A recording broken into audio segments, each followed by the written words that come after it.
Live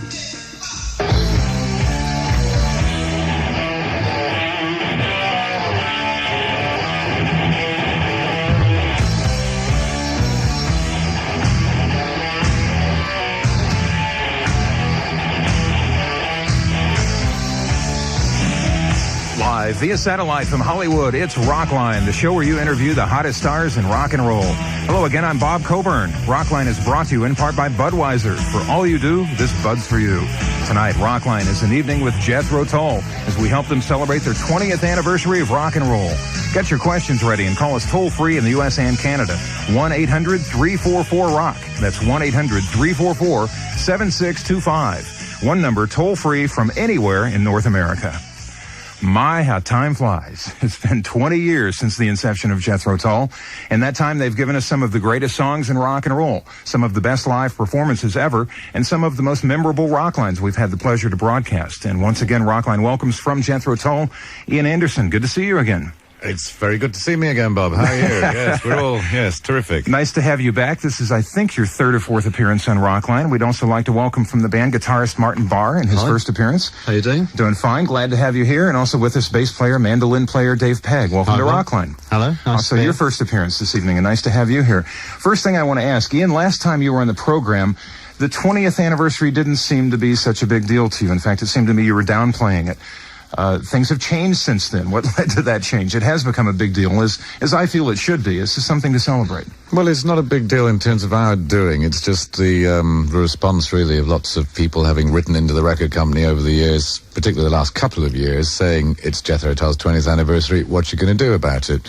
And the answer would normally be nothing, but in this occasion they decided to take notice of what the fans were writing, and they actually ended up hiring a couple of these guys as paid consultants to advise them on what, should appear on this compilation album. And, I really had nothing to do with it other than looking over the shortlist of songs and agreeing and making available all the tapes, all the things that had never been released before, all the rare tracks, the radio sessions, all the stuff that they got to listen to and choose from. And then I had the responsibility of dealing with about half of it that involved remixing and finishing off some songs that had missing flute on or something, as well as recording a new song, of course, which we did a couple of months ago for it. So, it's still no big deal. I'm really can do without the nostalgia. It's just that, well, either you ignore it completely or you do something about it, but we're trying to do it tastefully and fairly low-key. Now, of course, Ian has been with the band from the beginning, and Martin, you too have been in the group for quite some time now. When did you join Tull? I joined in December 1968. 1968, my goodness. So it's 20 years. It's close to 20 years for you as well. Yeah. And I guess, Dave, you're the newcomer. Yes, I am. Yeah, I joined in, I think it was November 79. November of 79, so you've only been in the band 9 years now. That's right. But I got the same hair problem as the other guys. We call it up. I was going to say, it's obviously catching, isn't it? We used to have lots of the stuff that came near us. Sorry, Dave. Seems to be in short supply right now. Let's play a song right now that is opening the live set of the current Jethro Tull tour. This is Cross-Eyed Mary on Rockline.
Outside Mary by Jethro Tull from Aqualung on Rockline and the Global Satellite Network. I'm Bob Coburn. We're with Ian Anderson, Martin Barr, and Dave Pegg from Jethro Tull.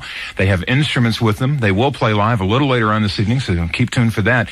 Right now we take our first call from Belvedere, Illinois. It's Kevin, a listener of 104.9 FM WYBR in Rockford. Kevin, you're on the Rockline. Thank you.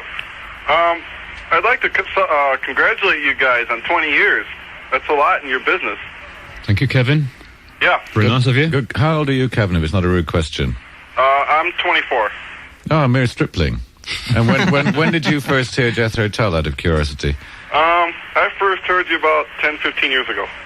Right, so that made you seriously young at the time, yeah? Seriously young. Well, that's very impressive. I'm impressed with that, Kevin. It's not often that we get to talk to, 24-year-old. Especially a girl. No, nothing. No offense, Kevin, of course.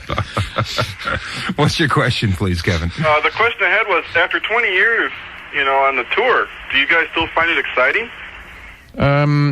Yeah, I think it's probably more exciting now than it was back then, because there was a time when, we used to go on stage and you got very blasé about it, when you were just playing to silly numbers of people and just touring all the time. But now that we tour a little less frequently, maybe just sort of, 300 days a year or whatever. Not really, no. We do a tour every kind of 18 months or something. So when we go back to it, it's a lot fresher and it feels more fun again. Plus, I think the guys in the band, not just the three of us here, but the other people that play with us and support groups and all the rest of it, we've learned how to enjoy ourselves on the road. Now, I don't mean to suggest that, backstage or at the hotel is just a, wild succession of orgies and, girls and booze and fun, because we also have our laundry to do. And, anytime you're in the region, Kevin, and you fancy a laundry party, you know to get in touch with. There you are, Kevin. We'll take a brief time out and return in just one moment. Your number to call is toll-free from anywhere in North America. It's 1-800-344-ROCK. You're listening to Rockline. It's an evening with Jethro Tull.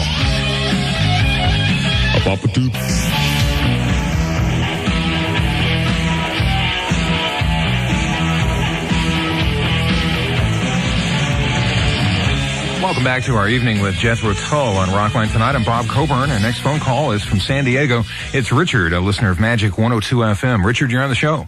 Hi. Wow, after 19 years, it's amazing getting to talk to you. I've got a question mainly for Martin. Thank you, Richard. Thank you. You've made an old man very happy, Richard. Thank you. Last night I saw you in concert. Oh, I'm sorry. I apologise for everything. I just didn't mean to start off play by like apologising. Yeah. I know you spotted the one mistake I made.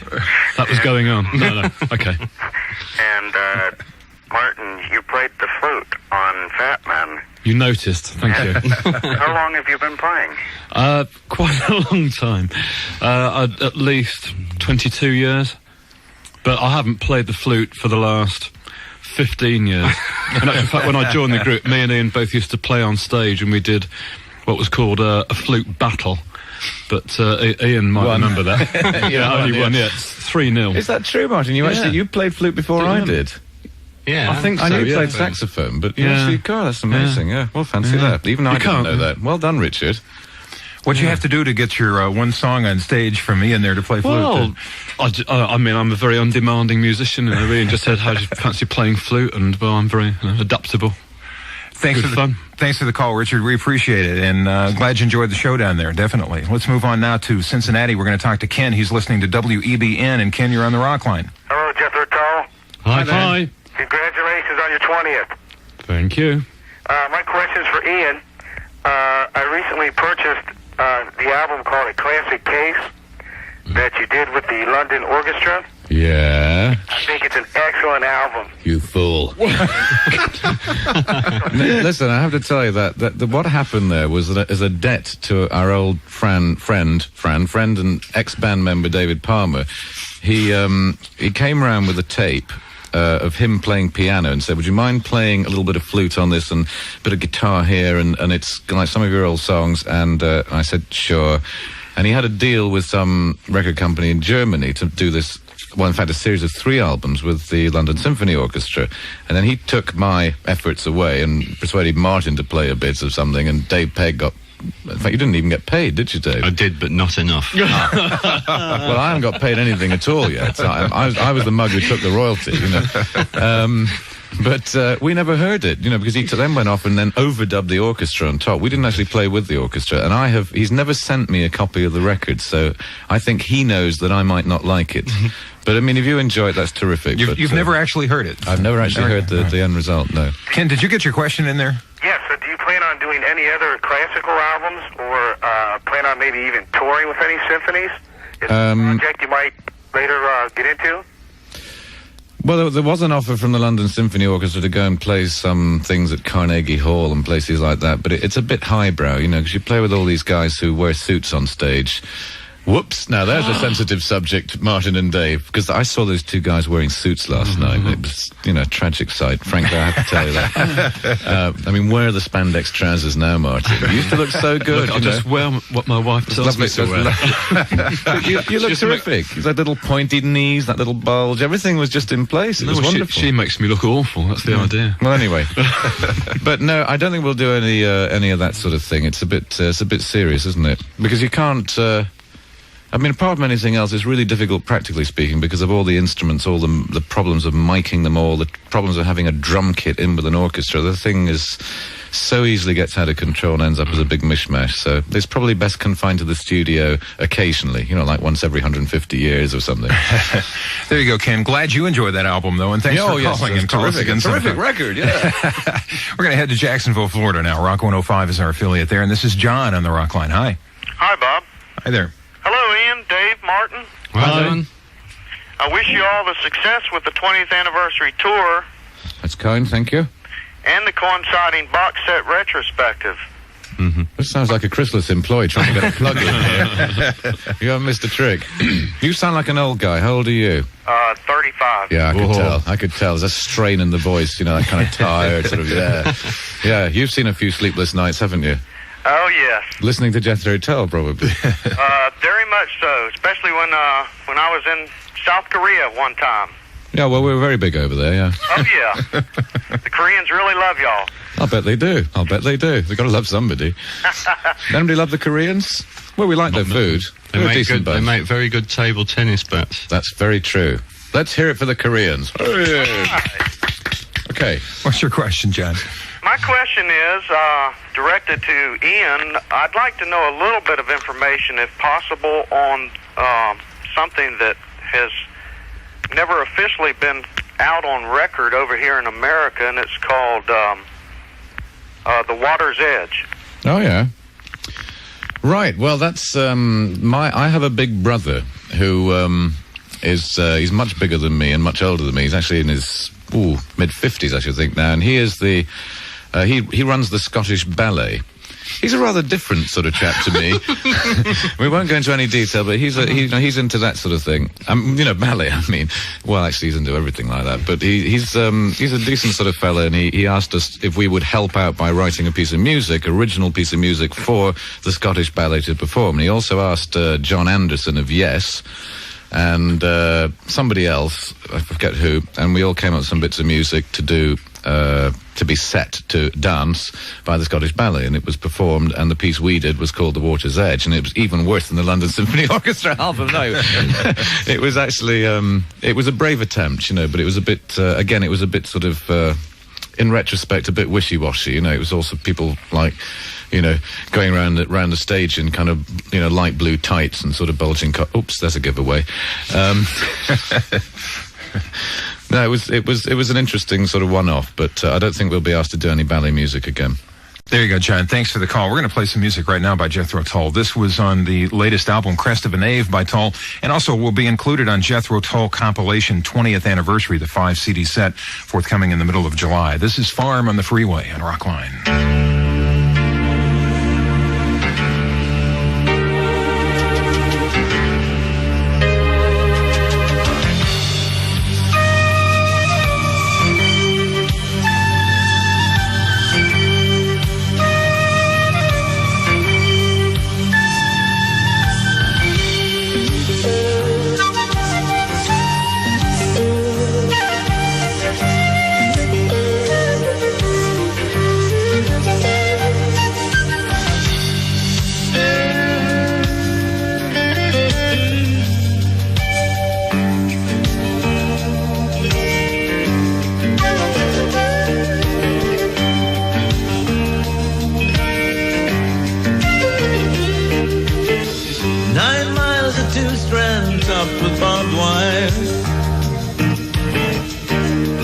by the Father for the Son.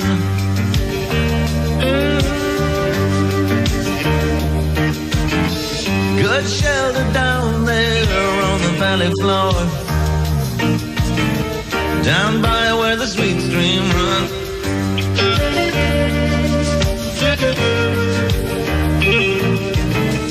Now they might give me compensation, that's not what I'm chasing. I was a rich man before yesterday. Now all I have got is a check and a pickup truck, and I left my farm on the freeway.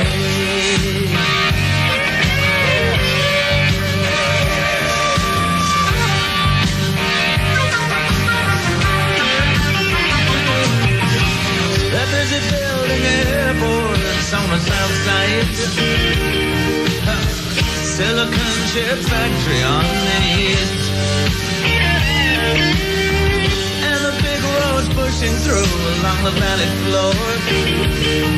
A machine boring 6 lanes at the very least.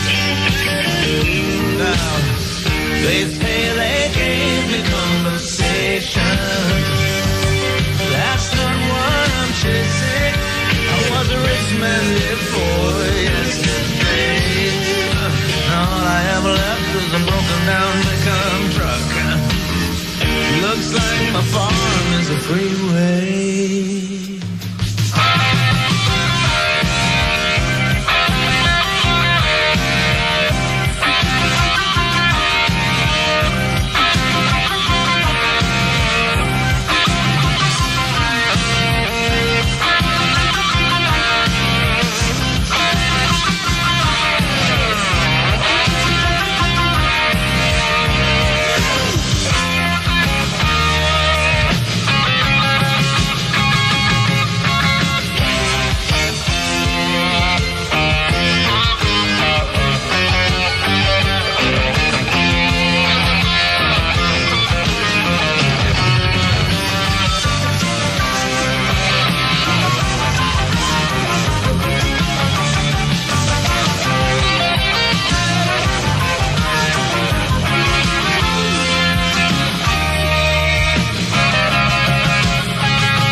God, they told us what this old land was for. Rode 2 tons, the acre boy, between the stones.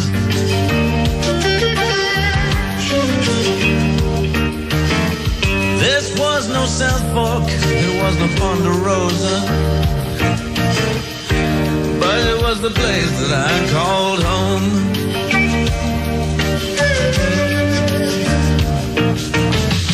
They say they gave me compensation, well, that's not what I'm chasing. I was a rich man before yesterday. I put out one worth $1 million in a pickup truck when I left my farm under the freeway.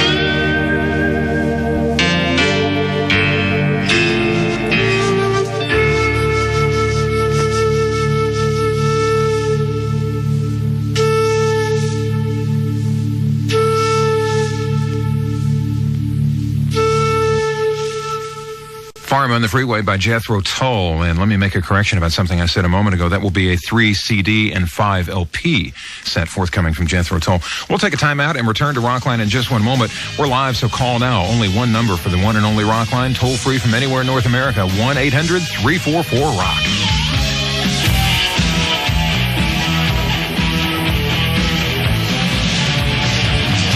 Welcome back. We got a Rockline rolling. I'm Bob Coburn. We're celebrating Jethro Tull's 20th anniversary tonight with a call from Calgary, Alberta up next. It's a listener of Kick FM 107. His name is Kevin. Good evening, Kevin. Hi, good evening.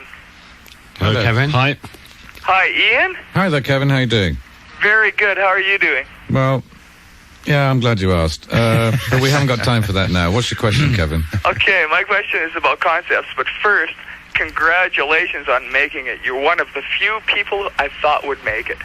Well, that's very gratifying to hear you say that, Kevin. I'm pleased to, be able to, say we're still here, yeah. Okay, concepts, Ian. Mr. Anderson, concepts. When did you first start getting into concepts on your albums?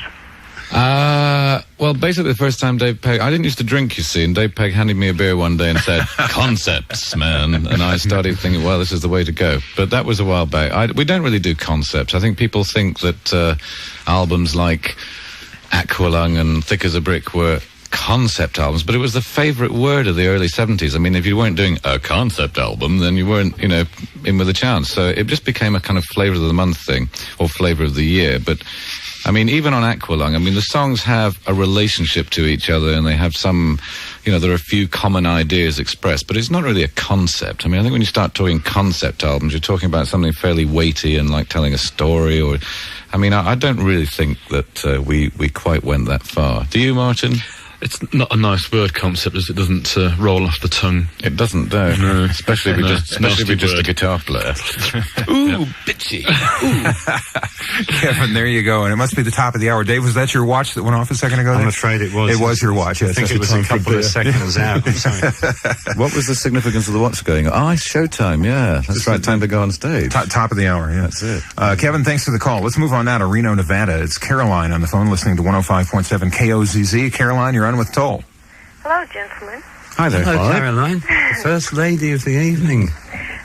I'm speechless. We don't get many girls calling us because we're sort of old and fat and smelly and balding and just not attractive to women anymore. But what's your question, Caroline? Tell me quickly. It's a comment and a question. Yeah.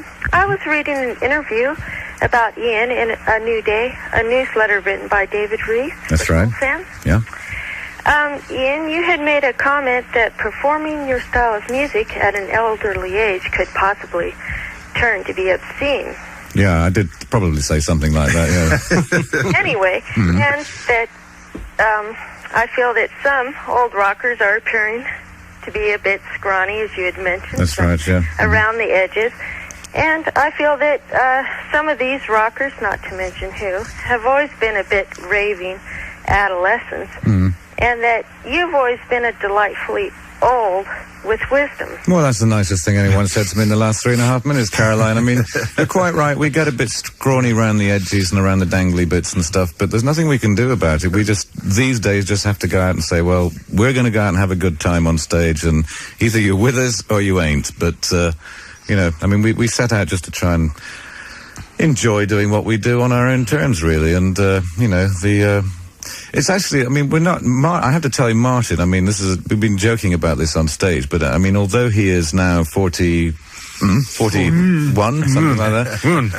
He does, what's your record number of sit-ups, Martin? Was it 700? 700. And he probably isn't, I know he had hit the 400 mark, and there aren't too many people. Put him and Sylvester Stallone into the same sit-up room.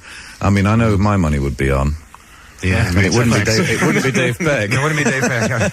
It's very disconcerting to be in the next room to Martin when he's actually doing his 700 sit-ups. Oh yeah, it does sound obscene. Grunts and groans coming through the wall. Well, that's my excuse. They've never seen me do sit-ups. You just grunt and groan for about an hour. That is a point.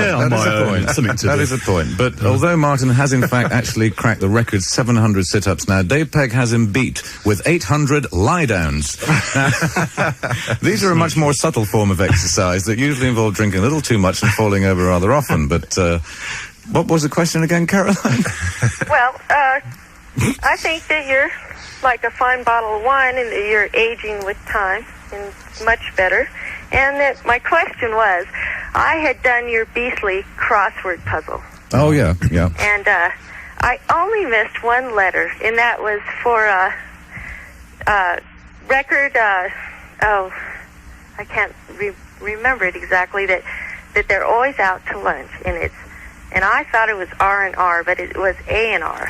A&R, yes. The significance of that was, the clue was A&R, as in A&R department in a record company. Artist and repertoire. And the clue was always out at lunch, which is, you see, when you ring up the A&R man to see whether they've listened to your tape yet, and this happens whether you're Jethro Tull or, whether you're somebody sending in the first, thing you've ever made in the studio or something, looking for a deal. You ring up the A&R man and say, I'm sorry, he's not in right now, he's out at lunch, he'll be back in 3 weeks, So that was the clue. It was A&R, absolutely. Caroline, thank you for the call. We appreciate it. We're going to play a song now that is available on 12-inch to radio stations and will be part of Jethro Tull compilation 20th anniversary. It's a new song by the band and a great one. This is called Part of the Machine on Rockline.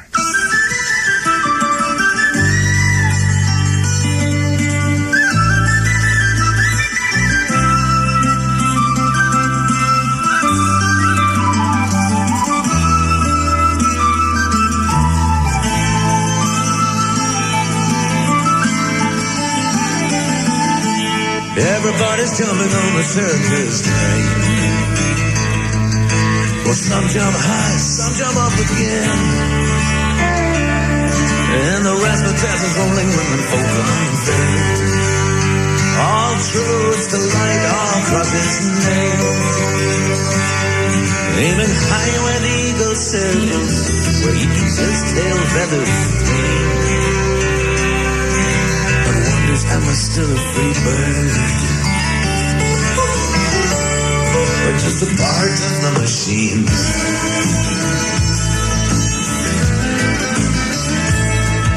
But it's the cover wagon from the road out west. Politics in the pockets of the Sunday best. Shaking hands, kissing babies for all that they're worth. Oh, they promise you gold, promise heaven on earth. Still that old bald eagle circle, it's not the first time that he's seen his reflection in the eyes of innocence. He's become just another part of the machine. Part of the machine.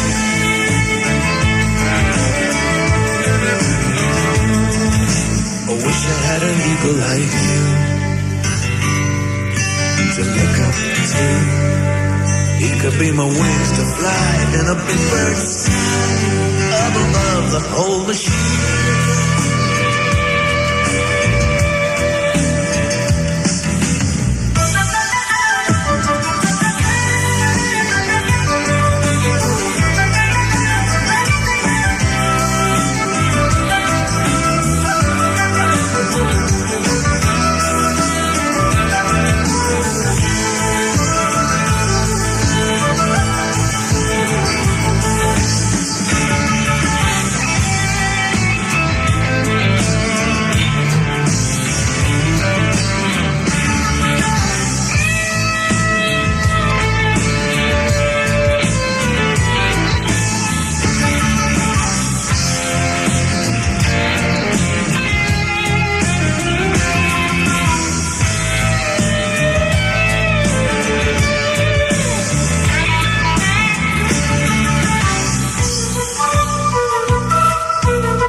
Park guys aren't running the whole man tried. Up in the mountains where the eagle flies. Wouldn't take that job offered on a plate. They gotta fly with the eagle and he won't wait. Looking down on the smoke and the factories and the truth creeps up unseen. They see themselves in the faces of their children and realize they too are part of the machine. Part of the machine.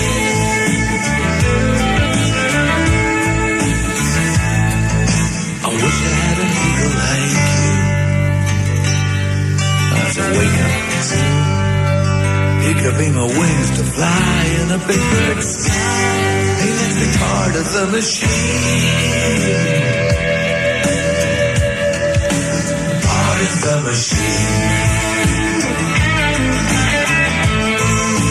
Part of the machine. Part of the machine. I wanna be part of your machine. I wanna be part of your machine. Part of your machine. Part of your machine.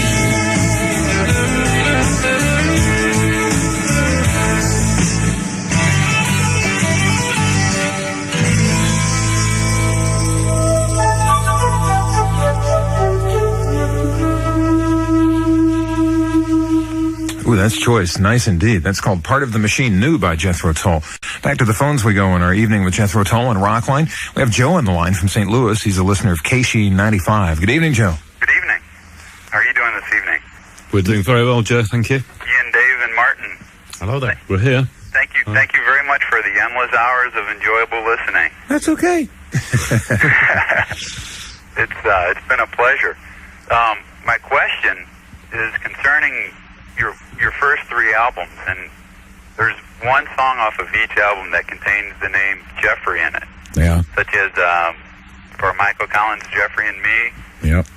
Song for Jeffrey, That's two. and Jeffrey goes to, and you'll have to forgive my English, Leicester Square. Leicester Square is close, but it is actually, Joe, it is Leicester Square. Leicester Square, yes. Good song by any means, but who is Jeffrey, and did he play an important part in your life, and why so many songs centered around that individual? Well, Jeffrey and I were very close, and we were actually pals at school, and Jeffrey was in a group with me when, at the age of about 16, we formed a typical beat group, when we were, the equivalent of, your high school student age, and we played in youth clubs and things for a few dollars a night. And Jeffrey was a non-musical person. He had a sort of artistic flair, but wasn't really musical. So he didn't get very far with playing the bass, which is what he did. And he then left, and we got somebody else. And then he went off to art school in London.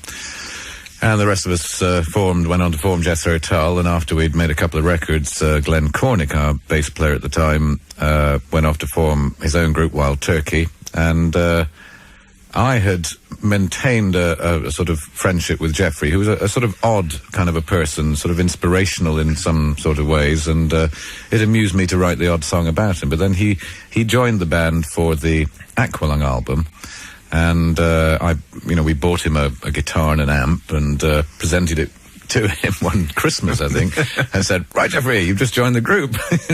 And he couldn't play at all, so we had to teach him everything note for note, and he had a very good memory, Jeffrey, and he was in the band till 1975 and played, some really quite difficult stuff, all of which he just had to memorize because he didn't understand how music worked.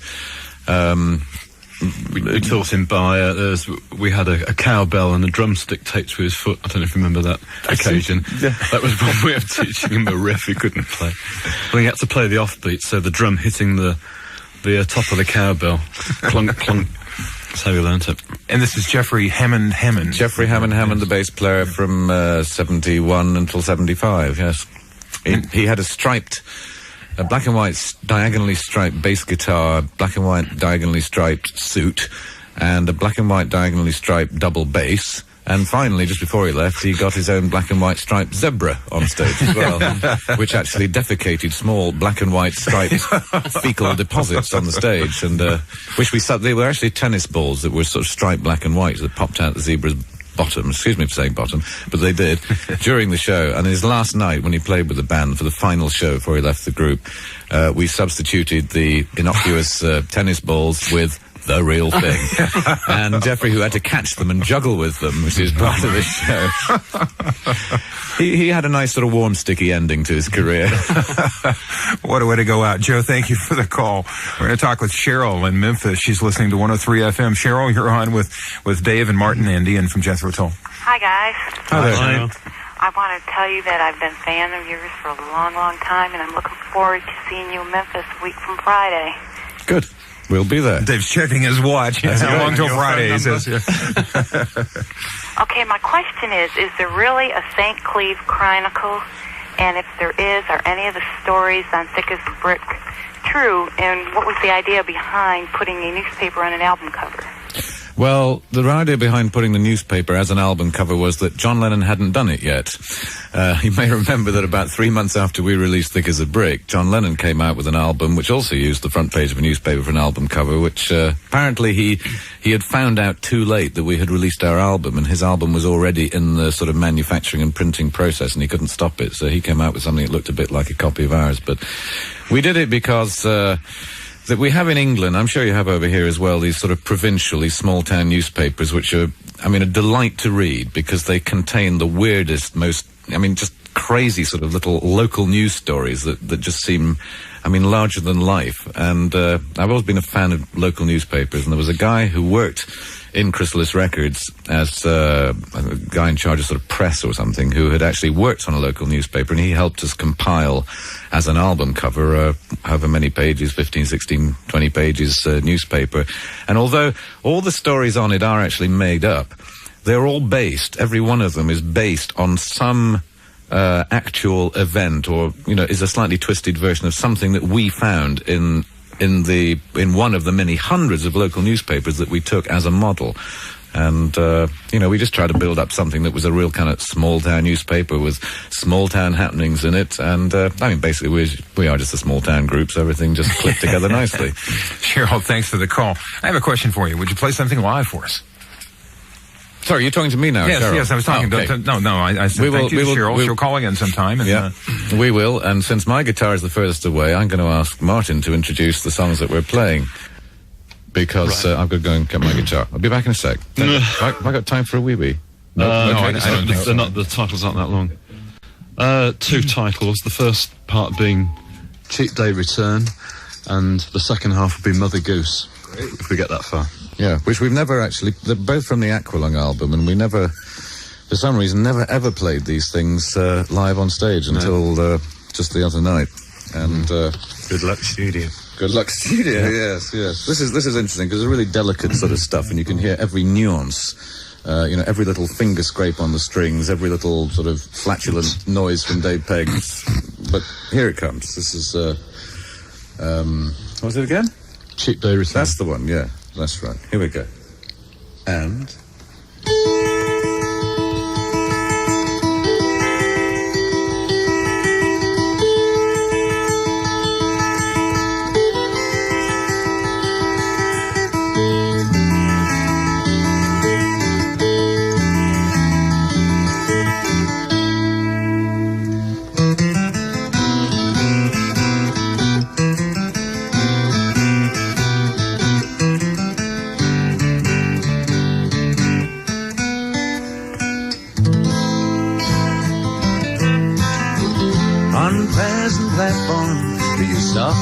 Shuffle dance, brush away the cigarette ash that's falling down your pants, and then you sadly wonder, does the nurse treat your old man the way she should?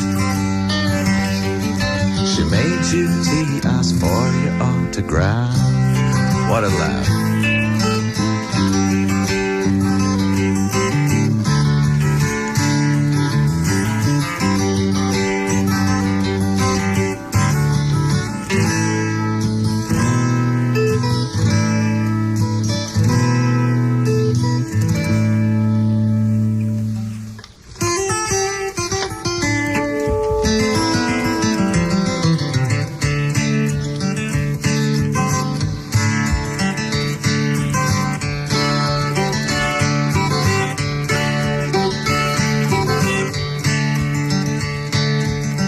As I did walk by Hampstead Fair, I came upon Mother Goose. So I turned her loose, she was screaming. And a bearded lady said to me, if you start here raving and you're misbehaving, you'll be sorry.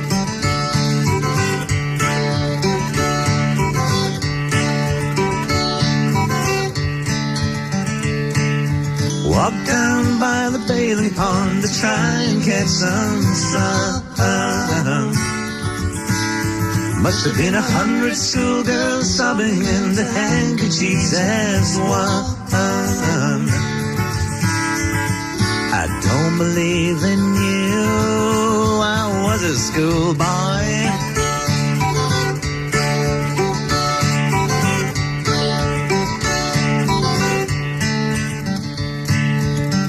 And a foreign student said to me, is it really true? There are elephants and lions too in Piccadilly Circus. And the chicken fancier came to play with his long red beard and his sister's wig. She drives a lorry.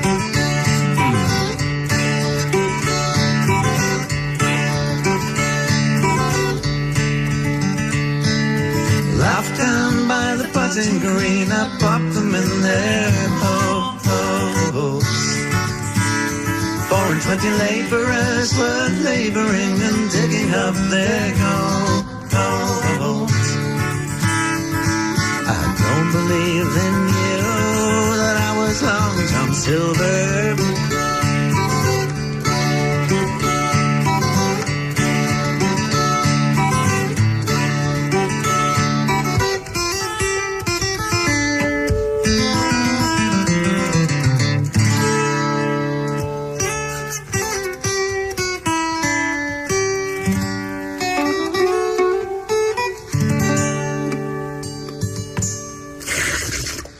Now. Excellent. Excellent. Very, very good. 2 songs from the Rockline album, Cheap Day Return and Mother Goose. Easy to see why Jethro Tull has been making music for 20 years. We'll return to Rockline in just one moment. Your number to call is toll-free from anywhere in North America, 1-800-344-ROCK.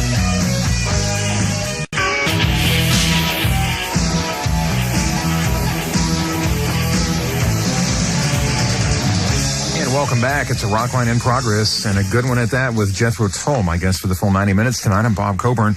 To the phones we go to Charleston, West Virginia. FM 105 is our affiliate there, and we welcome Roger to the Rockline. Good evening. How y'all doing? Fine, very well. It was a great piece you just played. Oh, thanks very much. Was good, wasn't it? Yeah, I have to tell you, Roger, I actually had, because I have a terrible brain these days, and I actually wrote down the first couple of words of all the verses, because every night on stage I sing them in the wrong order, and I thought, I'll get it right tonight. I can sit here with a piece of paper in front of me, nobody can see it, and I'll get it right. And I still did it wrong. Alright, my question is, I was wanting to know, is it true that you once asked Tony Iommi of Black Sabbath to join Jethro Tull? And if so, why didn't he accept? And if he had joined, how do you think it would have affected Jethro Tull's music? Well, what happened was at a time when Mick Abrahams had just left the band and Martin had yet to find his guitar lead, because Martin came for an audition actually before Tony Iommi, but he arrived at the audition and his amplifier didn't work and his guitar lead was sort of, snapped in two, so he couldn't really play, and we sent him away again, said, come back when you've got a guitar lead that works. This is a true story. And in the meantime, we had this thing, the Rolling Stones were making a TV spectacular. It was just after the time they recorded the Beggar's Banquet album, and they were making a TV special in which they asked us as a sort of relatively unknown group to come on and play, and they had John Lennon on it, who was terrific, with Keith Richards playing bass, and I think Eric Clapton was playing guitar, and it was a really good lineup, and they did Yer Blues, and it was Lennon, and he was great. I was the first time I actually seen him live in the flesh playing. But that's just an aside. And the Stones were doing this thing, and the only person that we knew who had a working guitar lead was Tony Iommi, and we asked him to come and do this thing with us, just really to In fact, come to think of it, I sang live and played the flute live, but the rest of the band, I think, were on tape or something. It was a sort of backing tape. And Tony Iommi just literally stood in to mime to the performance. And because he was taller than Martin, and frankly, that was important to us back then. He also had an awful lot of hair. But sorry, that was below the belt, Martin, as well as above the neck. I can't say anything about. It's from Birmingham. We're proud of him. Yeah. Anyway, he's a fellow Birmingham person. That's right. Another Birmingham boy. Yes. So anyway, Tony Iommi did that one thing with us, and it was terrific. And we, best of friends. But that was it. He didn't actually join Jethro Tull. We didn't really ask him to join. We did play together a couple of times, just, out of interest. But it was he already was playing with the group that became Black Sabbath, and, they were a good band. They played with us a couple of dates before then, and so there's the rumours, a bit of folklore there that Tony Iommi was asked to join. He was one of the people that had a little play with us, but Martin got the job because he finally came in with a working guitar lead, and we thought, wow, this guy's a terrific saxophone player. There's the answer for your question, Roger. Thanks for calling. It's Dan's turn. We're going to head to Cincinnati, Ohio. WBBN is our affiliate there, and Dan, you're on the Rockline with us. Ian, Dave, Martin, how's it going? It's going all right. Oh, well, great. I have a two-part question. My first is your Too Old to Rock and Roll, Too Young to Die album. Is it not of an autobiographical nature?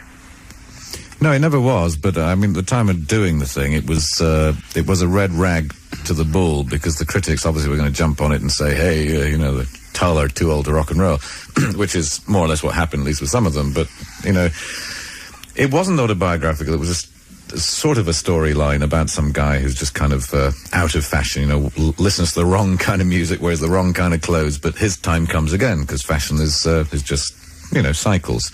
So, funnily enough, these days when we play the song on stage, it has become something of a mild anthem, because I think the audience, many of whom are, like really old codgers in their 30s, they identify with this song. So I think that it's kind of become, instead of being in any way any negative kind of thing, people are saying, hey, as indeed the last verse of the song says, you're never too old to rock and roll. And, that's, if you like, the message. But it was not autobiographical. It has merely become, in some ways, it perhaps has a note of sort of relevance, if you like, to the situation we're in. But, even at the time of doing that, I don't think we thought then that we'd still be around playing now. And here we are. And Martin's beginning to wish he never came, so I've just done nothing but insult these other two guys since we went on the air. It's been really nice to us. Why break the habits of a lifetime? Relatively speaking, I'm being very nice to you. It's a pretty good night, actually, huh, Martin? This is a day off. It's worse when we're working. Dan, do you have another question? Yeah, well, if it isn't, why does Ray Lomas on the inside of the cover look exactly like Ian? Now you really got me there. Now, oh dear, that sunk that a lot, didn't it? Yeah. It was the guy did the album cover had to base the character on somebody. Since I was the guy singing it, he kind of made him look a little bit like me, but he made me look as if I didn't have a beard and moustache. And afterwards, when the album cover came out, I thought, well, maybe I'll try sort of not exactly shaving it off, but having what I refer to as a nearly beard. It was nearly a beard, as in the nearly beard catches the worm. It was, in fact, George Michael has a nearly beard, you know what I mean, the kind of stubbly look. And but back then, that wasn't fashionable, it was just plain scruffy. And so he made the guy look like me, and then I started to look like the guy because we had to get out and play it on stage, and it seemed like a good idea at the time. But I'm now full bearded and, feel much more, well, manly's the word, I suppose. Dan, thanks for calling. Let's head to Ottawa. Let's go up into Canada and talk to Todd, a listener of Shea 106. Good evening, Todd. Hi, how's it going? All right, going very well. Hey, Dave. Hi, Martin. Hello there. How you doing? Okay. We're great. Doing well. Listen, I really like your music. It's fantastic. I was just wondering, today, over the last 20 years that you've been around in that, I was wondering, what kind of groups do you admire now over the past 20 years? Do you sort of have kind of a thing for when you listen to the music? This is Dave here, Todd. I like Steve Winwood a lot. I think he's fabulous, for another kind of aging old person. From Birmingham. Yes, kept his own hair, unlike some other, musicians from England. He had the good taste to be born in Birmingham. Yeah, and still makes wonderful records. He's who I like. Who do you like, Martin? Well, I'd agree with you there, David. Of course, we're very biased, coming from Birmingham. No, I'm sort of looking for things to like at the moment. I don't like anything at all. So you like windsurfing? That's not music, is it? Oh, well, if there was a band called Windsurfing... You'd like them a lot, yeah. Probably, yeah. Well, I'd buy it. There probably will be tomorrow now. It'd have to be very colourful, as long as it's in really awful colours, I'd buy it. No, I'm sort of very excited and expectant about hearing some new bands whenever they appear, because I'm ready to hear something fairly good. I'm rather disappointed with the things that are going around at the moment. So hopefully there's lots of bands out there trying to get record deals and get success, and I'm interested. I'm waiting to hear them. These are the words of a jaded old man. he's waiting for a miracle. It's not going to happen. Martin, out there, listen. You got to get the old spandex back on. I'm telling you. If you can't, you just got to be like everybody else. Go to the same tailor, have a whale of a time, get up there, do the heavy metal. I tell you this every night. Well, the sad truth is my ears are completely gone. I can't hear a thing anymore. Pardon? Say what? Ian, do you have any personal favourites at this point? Well, my personal favourite is a group that I really hadn't heard very much of for a minute, although they've been around for a while, but I only really became acquainted with them a couple of years ago, and I found they're very influential. Also, the personalities involved are very strong. Their musical ability is just, outstanding. And they are, of course, the Fairport Convention. Yes, there we go. Of which Dave Pegg is a member. Checks in the mail, huh? Hang on, I've got my wallet with me. Let's go back a few years for this song by Jethro Tull, which will be part of Jethro Tull compilation, 20th anniversary. This is Sweet Dream on Rockline.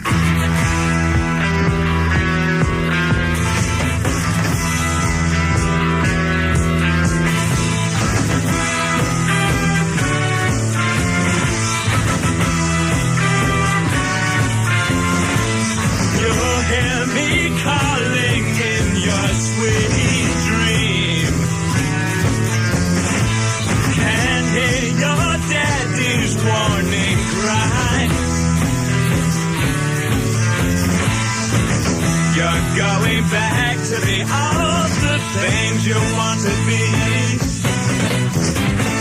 While in sweet dreams you softly sigh. You hear my voice is calling to be mine again. Let the rest of your life be today.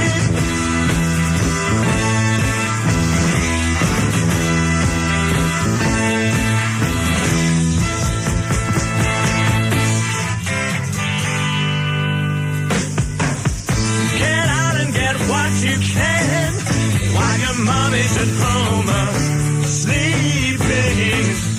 No time to understand, 'cause they lost what they thought they were keeping.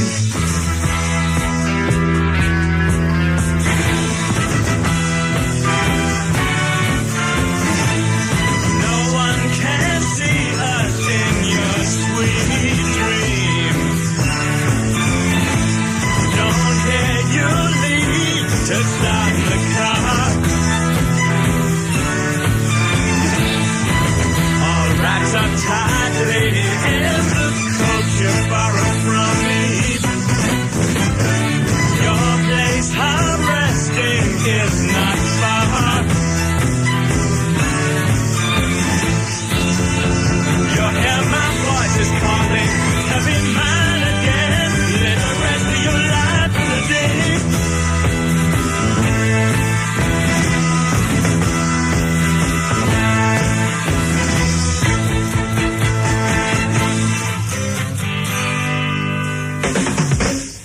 Get out and get what you can while your mommy's at home sleeping.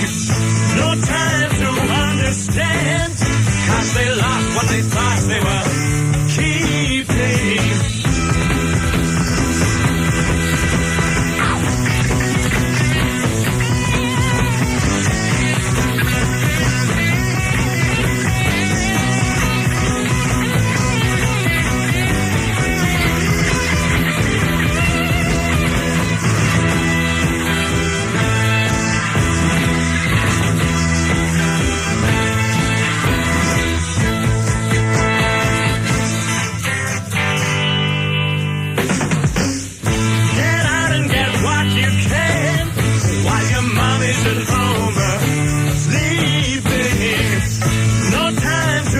understand, 'cause they lost what they thought they were keeping.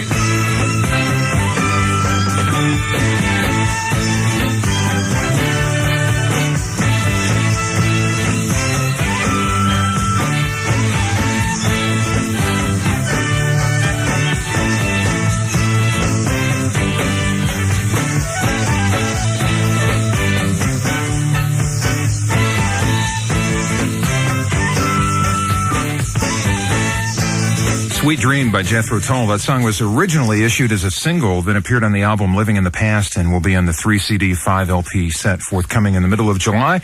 We'll take a brief time out and return with our members of Jethro Tull in just one moment. Time for you to still get on the air and talk with them live and nationwide in the U.S. and Canada. Toll free 1-800-344-ROCK. And also the band will play live again before the evening is over, so come back to Rockline.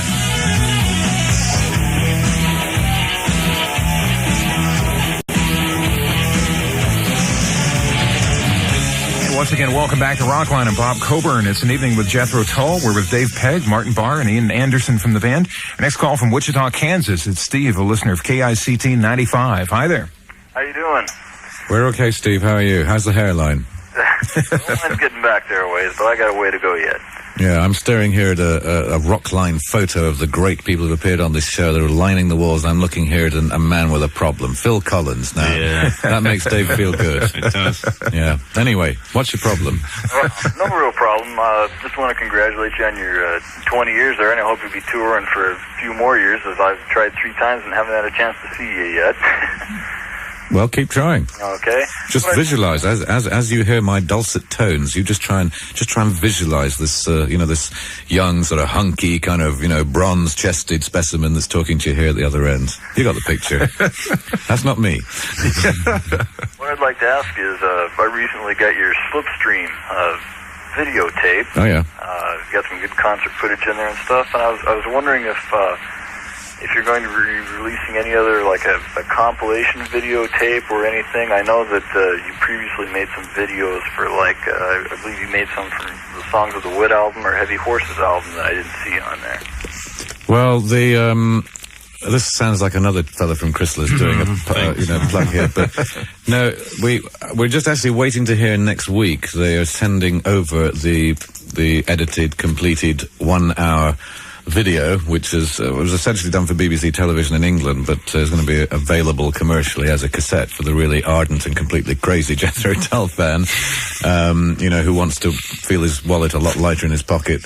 And I've no idea what's in it. I do know that they imported sort of fans of the group that were contacted, and they flew them in from America and Germany, whatever, to a place in London where they were interviewed about why they like Jethro Tull and stuff like that. And I know the fans are on it, and they probably dug up some video clips from us from over the years. And I was visited by a film crew at my home when I wasn't really in the mood, but I did my best to answer their questions and pretend to play a bit in my studio and things like that. So it's a video, I think, of a mixture of stuff, really, just sort of compiled things, including, I believe, some very rare footage of us, I think, taken on a home video camera or movie camera or something in Hyde Park in 1968 when we played with Pink Floyd, the first Hyde Park concert.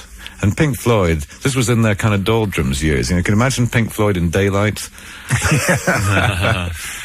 It is kind of difficult now that you mention it. Yeah.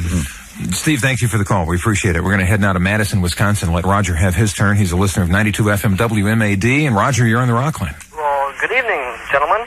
Hello, Roger. Hello, and I'd like to tell you that it's been a very, very wonderful 20 years. I've enjoyed myself incredibly listening to your music. Thanks very much, Rog. Don't mind if we call you Rog. Yes, that's okay. That's fine, Ian. Okay, Roger, baby. And one quick statement I'd like to make for my question for Martin, and the quick statement is this, is catching the New Day magazine. I was reading the fact that Budapest had been rated #1 song by Jethro Tull fans over Aqualung. And I had been for years searching for a Jethro Tull song that I thought was a little better appropriate for a Tull song myself. As far as that's concerned, I've always enjoyed Aqualung, but never got a little tired of the fact that here this thing is getting to be ancient, no sense intended. But I thought that you guys had done a lot of stuff that was better I guess it would be better associated with Tull. Anyway, my question I have for Martin is this. I had read the fact that you had done some demos on your own, and was curious, had you had any luck getting into these things? Do you have your address? If you can... Yes, I've got a few cassettes you could have. Yeah, just leave your address, please. That's fine. I'll listen to them. No, I have done some. I mean, like every musician, I fiddle about in between tours because I don't have a lot to do. And when I get bored and when the kids are screaming, I disappear and lock myself in the studio. And I come up with bits of music, which in my more dreamy moments, I believe might make an album. But then when I wake up the next day, I realise that they won't. But they exist, but I'm still learning how to write music. Even at my age, I'll probably be okay by the time I'm about 60. There you go, Roger. Thanks for the call. Dave, how about you? Do you have time to do things like that? I mean, playing two bands at once would seem to be pretty time-consuming. I did actually make a solo album in 1982, which was called The Cocktail Cowboy Goes It Alone, which I'm now trying to buy back off people. Kind of to eliminate the evidence, per se. That's right. I learnt the area of my ways very quickly. Be careful, Mark. Yeah, thanks, sir. Let's move to Knoxville, Tennessee. Let's talk to Doug, a listener of WIMZ-FM. Doug, you're on the show. Yes, sir.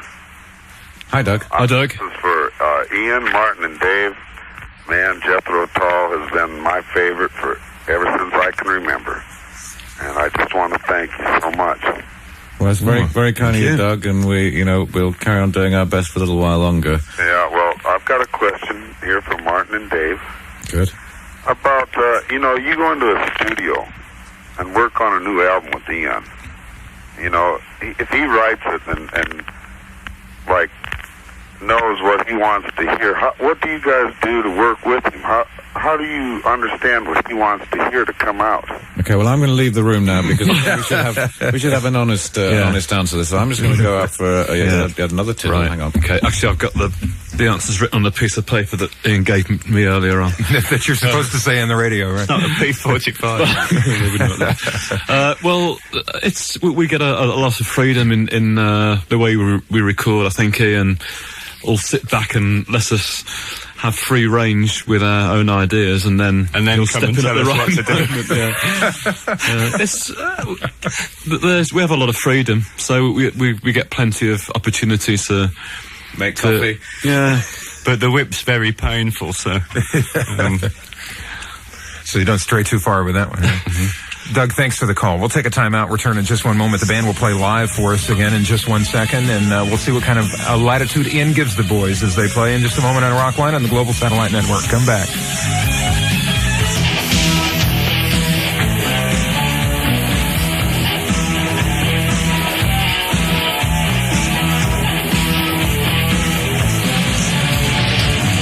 Once again, welcome back to Rockline. I'm Bob Coburn. It's an evening with Jethro Tull as we celebrate their 20th anniversary with them. The band is going to play live again, and the last two songs you did, there was no flute. I see you have your flute in hand, and what are you going to treat us to at this point? Well, I was just thinking, actually, while you were listening to your favourite commercial breaks there, that in fact, I think I've only ever played about 3 flute instrumentals in 20 years of making 20 albums or whatever it is. So we're not going to do any of that. No, I actually don't really know very many, but this is one of them, which is a sort of, it's a piece of Bach music called Bourrée, which is, in the middle of it is a piece of spoof Bach, a sort of mock Bach section in the middle, but in the style of, I say in the style of how I perceive Bach, but, a bit quicker. And so it's called Bourrée. And we'll dedicate this one to Kevin Sutter from Chrysalis Records, who worked so hard for us on the last album and turned up today to pick us up at the airport with the smallest car you've ever seen, and there was nowhere to put the luggage, and we nearly killed him. But he's a decent guy, really. Kevin Sutter, Bourrée.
Yes, outstanding indeed.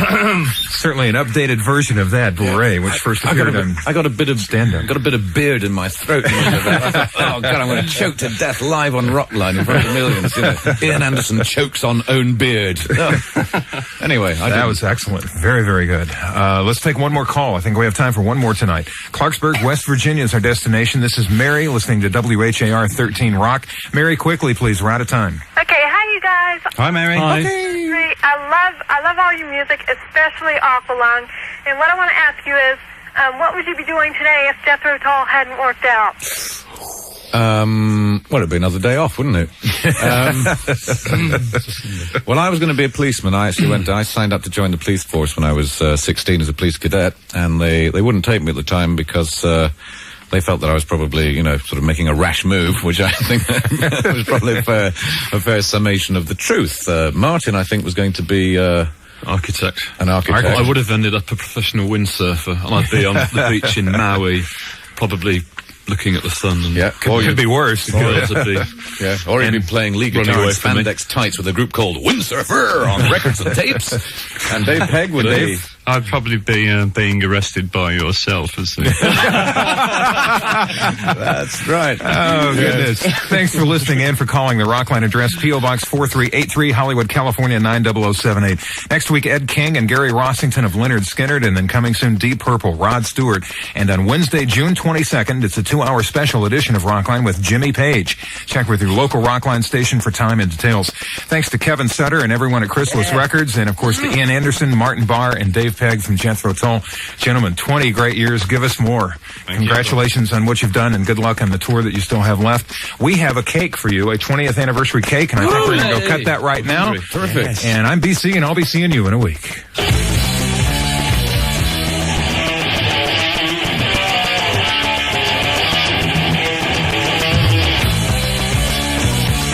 You've been listening to Rockline, brought to you in part by Budweiser. For all you do, this Bud's for you. Rockline is engineered by Jimmy Height, Conrad Pignon, Jim Pettyjohn, and Steve Dumais. And mixed on Yamaha professional sound equipment. Special production by Jimmy Rash and R.J. Lane. Technical direction by Mike Correa. Assistant to the producer, Sharon Sanchez. Our thanks to C.W. West and Kevin Stevens for their special help. Rockline is produced by Mark Felsot. Executive producer, Howard Gilman.